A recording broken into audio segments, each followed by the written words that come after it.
Good morning, Mr. Jones and Karen Hund. We are here talking about GCAC's Giving Tree. Mr. Jones, tell us a little bit about what's going on here.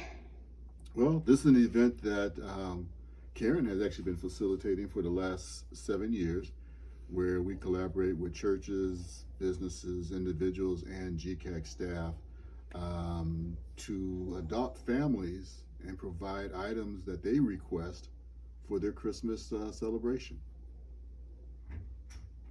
Well, it looks like it's a very busy room with lots of presents to give out.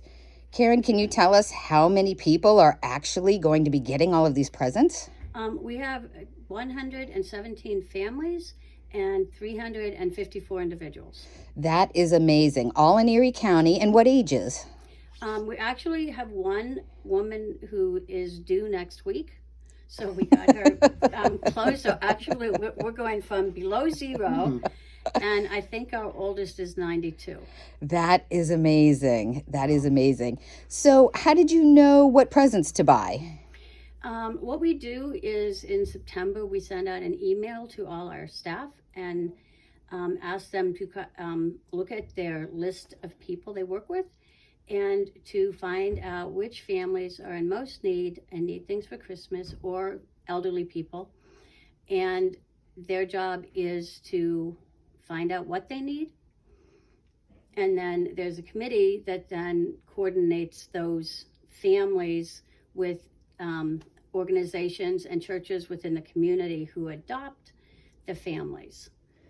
So that's amazing. So the clients and their families put together a wish list of things that they want, things they wish they had for Christmas, and then organizations and businesses and GCAC employees adopt those clients and purchase those for them. Right. And if you look around the room, this is just one room. There were 3 rooms like this, completely filled. Mr. Jones, give us an idea of what kind of gifts are in this room.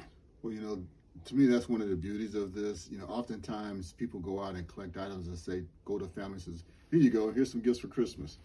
The fact that people are asking for things and that we're seeing everything from bleach and toilet paper to boxes of cereal and groceries to microwaves, it just shows to me that people are kind of prioritizing what's really going to be beneficial to them.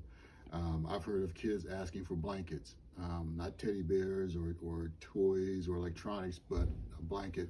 And it warms my heart and saddens my heart to know that kids are asking for blankets for Christmas.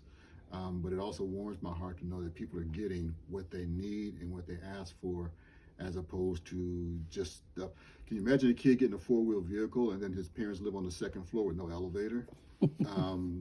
We avoid those kind of things. And so I think it's very meaningful that Karen and her team put together and give people what they ask for, as opposed to just giving them something that they have to take. And Karen, Yes. what kind of impact is this making on our clients? Have you heard any stories? Have you gotten any feedback? We have, for one lady, a case manager nominated one person who originally said she didn't want anything, but the case manager knew that she needed clothes, and she found out her size and everything, and then we showed up with 3 sweaters that she needed, and she was like, what's this? And we were she was like, well, how did you know I needed anything? And we're like, oh, a Christmas angel told us. I said, we just have little elves. They go around and they tell us. And she's like, she has no family, no support system, and she never thought about asking for anything. She was just like she was like, I didn't think anybody would do anything, for Christmas. But you should have seen her face just light up, that like somebody did something for me. Yeah. I look, Christmas to me kind of validates that you exist. Even the bad kid Santa Claus gives coal to. So to get under the tree and there's nothing under the tree or no tree on a Christmas day, it can be kind of sad and depressing for families. So I appreciate hearing the story where a person who doesn't really have any family or friends that they know getting something out of the blue and just making them understand that somebody does notice you, somebody does know you exist, and somebody wants to help you. I hope it does help to warm her up for other opportunities. I think it will. I think it will, and I think she knows that someone cares for her as a person, like you said. Yeah. Someone cares for her. She's not just in this world alone. Well, and I think that's the whole purpose of what we do with the Giving Tree, is letting people know that somebody cares, somebody that understands that you need some help, and we're willing to give you that help unconditional. We're not asking for anything in return. We're just here to help. Right. So we'd like to give a big shout out to everybody that donated. So one of you, what would you like to say to all of our donors out there that have donated all of these wonderful presents? You know, today is 60 degrees outside, and I think it's part of the warm hearts that people are showing and giving and helping folks during this very challenging time in our community. Folks who have to be able to give, I know some folks gave proportionately way more than others. But I just want to say thank you from the bottom of our heart. We would not have found these individuals without their support. We couldn't have supported them the way that we have without their support. And I just want to thank them all for just digging deep and coming forth and helping these families have a better Christmas.